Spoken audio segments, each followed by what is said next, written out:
Her voice cut through the music like glass against steel. Here's to the family fraud in white. The champagne in her hand wasn't for drinking. It arced through the air, catching the lights, and splashed down my shoulder. Gasps, cameras, a perfect stain blooming against silk. My mother rushed forward, wrapping her arms around my sister as though she were the one humiliated. "She didn't mean it," she whispered urgently, to no one in particular. I didn't answer. I didn't flinch. I just let the weight of that moment settle into my bones. They thought my silence meant shame. It meant calculation. Before the poison. For most of my life, my sister, Lena, had been the golden child. Prettier, louder, softer in ways the world rewards. I was the steady one, the one who made sure bills were paid, deadlines met, problems solved. When Dad died, I was 19. I picked up 2 jobs, took night classes, and kept the family afloat. I paid Lena's first semester of college when our mother forgot the tuition deadline. It wasn't charity. It was love. Or at least I thought it was. Over the years, I funded her textbooks, her rent when she couldn't make ends meet, her summer trip to Italy for the experience. No one noticed the pattern. Money always flowing in one direction. I didn't resent it. Not then. But people like Lena, they get drunk on the taste of what they didn't earn. The shift. The first sign she'd crossed a line came 6 months before my wedding. I logged into our shared emergency account, the one we'd opened years ago for family use, to transfer a deposit for the reception venue. It was lighter by $9,000. I called her. She laughed. "Oh, come on. It's not like you needed it right away."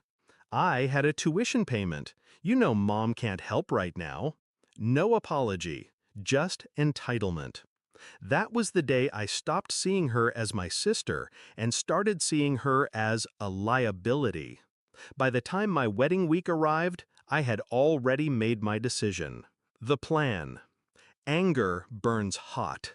Revenge burns cold. I waited until after the reception. Waited until every polite smile and fake laugh had been recorded in the wedding album. That night, in the quiet of my hotel room, I logged into the shared account. I didn't drain it. I froze it, locked it under fraud investigation. I made sure her debit card would decline at the most inconvenient moment. Then I made one more call, to the university's bursar's office. I had been the one making her payments. I had the authority. And that morning, with a calm voice and a few clicks, I withdrew every cent allocated for her next semester's tuition. Payment failed. Enrollment revoked. 8:40 a.m., the official email went out. The screaming. My phone lit up before I'd even finished my coffee. "Mom, you ruined her life!" she shrieked. "She's standing here in tears. She can't register for classes. What the hell is wrong with you?" I stirred my coffee.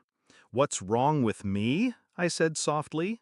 "Lena humiliated me at my wedding. She stole from me. You defended her. Actions have consequences. You're family." "No," I said. "I'm the bank, and the bank is closed." The unraveling. The beauty of quiet revenge is how it multiplies. Without tuition, Lena lost her student housing. Without the emergency account, she couldn't make her car payment. The Italy trip photos she flaunted online became a bitter joke to the friends who now avoided her calls for help. And Mom? She tried to rally the troops, but our extended family, they knew. They remembered who paid for whose rent, who kept the lights on, and who threw champagne in whose face. The confrontation. 2 weeks later, Lena showed up at my door.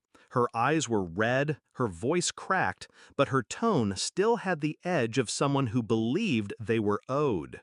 "You destroyed me," she said. "No," I replied. "You destroyed yourself. I just stopped paying for the pieces." She blinked, like she hadn't considered that possibility. You could have talked to me. I almost laughed.